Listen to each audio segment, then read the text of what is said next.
எங்க ஊரு திண்டுக்கல் பக்கம் ஒரு கிராமம் தான். பச்சை பசேல்னு வயல், 4 அடி தள்ளி போனா நெல் தர மரம், தூரத்துல இருக்க கிணறு, அதை ஒட்டியே இருக்க வாய்க்கா, வயல்ல பாடிட்டே வேலை செய்யற எங்க ஊர் ஆளுக சும்மா பார்க்கவே அவ்வளோ அழகா இருக்கும். ஆனா இப்ப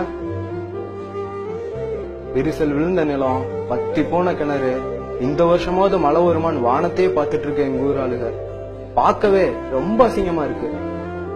என்னடா அவன் வருத்தமா இருக்குன்னு சொல்லாம அசிங்கமா இருக்குன்னு சொல்றானேன்னு பாக்குறீங்களா? ஆமாங்க, ரொம்ப அசிங்கமா இருக்கு. தினம் தினம் செத்துட்டு இருக்க நம்மளோட விவசாயிகளுக்கு ஒண்ணுமே பண்ண முடியலன்னு நினைக்கிறப்ப ரொம்ப ரொம்ப அசிங்கமா இருக்கு. அரசாங்கம் இதுவரைக்கும் இறந்த விவசாயிகளுக்கு மௌனமா அஞ்சலி மட்டும்தான் செலுத்திட்டு இருக்காங்க. இனிமேலும் அப்படிதான் இருப்பாங்க. அதுக்காக நம்மளும் அப்படியே இருந்துட முடியுமா? வேற என்ன பண்றது? அப்படியே இருந்துதானே ஆகணும். விவசாயத்துக்கு தண்ணி கேட்டா எங்களுக்கே தண்ணி இல்லைன்னு சொல்றான் ஒருத்தன். பேங்க்ல வட்டிக்கு வாங்கி நெல்ல விதைச்சா வட்டிக்கு மேல வட்டி போட்டு எங்க வயிற்றுலயே அடிக்கிறான் இன்னொருத்தன். எங்க விவசாயிங்க என்னதாங்க பண்ணுவாங்க? வேலைக்கு சோறு நமக்கு முக்கியம். ஆனா அதை விதைச்ச விவசாயிக்கு ஒண்ணுனா நம்ம முன்னாடி வந்து குரல் கொடுக்க மாட்டோம்ல.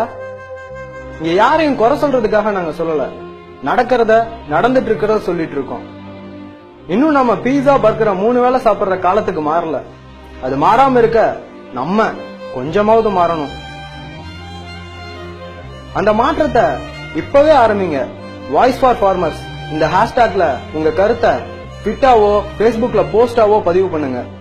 ஜல்லிக்கட்டுக்காக ஒன்னா சேர்ந்த நம்ம விவசாயிகளுக்காகவும் நம்ம அடுத்த தலைமுறை விவசாயத்திற்காகவும் ஒன்னா சேரணும். தினம் தினம் இறந்துட்டு இருக்க விவசாயிகளுக்கு அது ஒரு முற்றுப்புள்ளியா இருக்கணும். இருக்குமா?